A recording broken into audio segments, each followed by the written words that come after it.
Salam dostlar, Dövlət Təhlükəsizlik Xidmətinin əməkdaşları Hürriyyət TV-nin rəhbəri Vüqar Tofiqoğlu'nun evində, ofisində əməliyyat keçiriblər.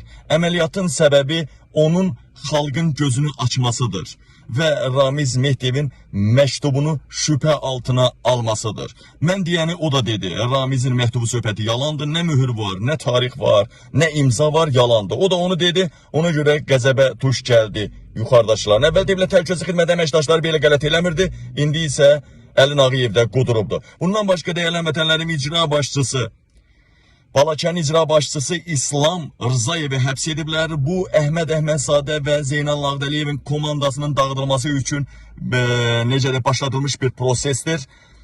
Ramiz Mehdiyevin dövlət çevrilişini atıblar ortaya, məmurları hamısını sən Ramizçisən deyərək hamısını soyurlar, pullarını alırlar. Ramizin de vecinə deyil, əsas onun ayağını tapdalayan olmasını oturup evində kofesini udumluyor.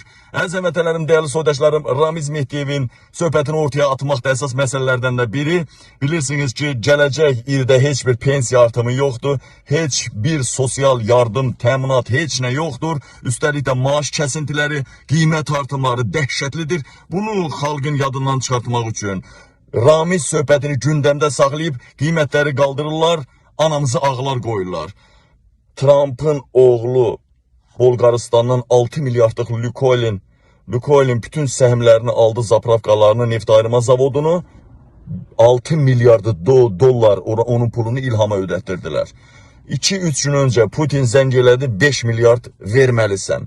Ölkənin pullarını daşıyıb qutarıblar, xalqa gələndə pul yoxdur. Xalqı acından qırırlar. Əziz vətənlərim, İlham Əliyev bilir ki, inqilab yaxındadır, üsyan yaxındadır, xalq ayaqlanacaq, artıq xalq dirənibdir. Heç bir dolanışıq, bədənli şərəfini satmaqdan başqa Əliyevlər heç bir şans qoymayıbdır. Ona görə qazanın dibini yalayırlar. Neftin dibini yaladılar, qazın dibini yalayırlar. Yəni demək olar ki, bir dənə qalıb xalqı soymaq. Əziz vətənlərim, dəyərli soydaşlarım, inqilaba hazır olun. İlhamın evini, saraylarını başına uçurtmağa hazır olun. Yoxsa bunlar axırımıza çıxacaq.